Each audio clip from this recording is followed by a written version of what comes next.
कंटोळी याची आपण भाजी बनवू. कापून अशा बिया काढून घेऊ.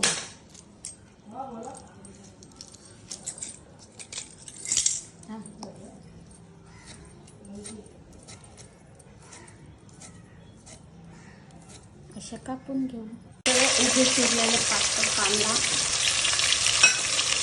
जिरा थोडा 1 चम्मच आणि हिरवी मिरची 10-12 लांब लांब कापून घेतल्या. लांबी कढईत आपण भाजी घालतो.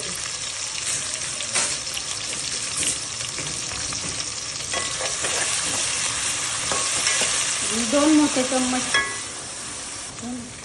कांदा झालाय. आपल्याला जास्त लाल नाही करायचा आहे.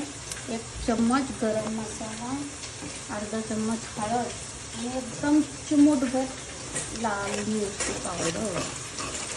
हे बघा कंटोली मगाशी कापून बिया काढून धुवून घेतलेली आहे.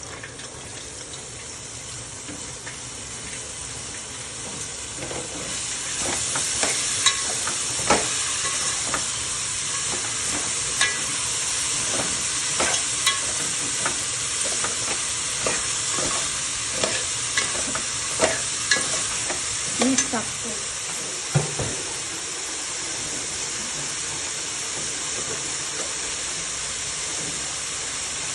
चवीपुरतं मीठ.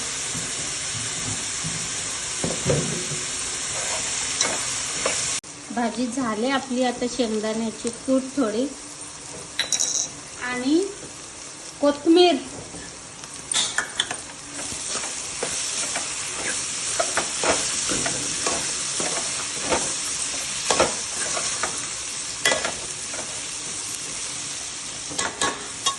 झाली आपली भाजी तयार. आता आपली पद्धत अशा हातावर घ्यायची भाजी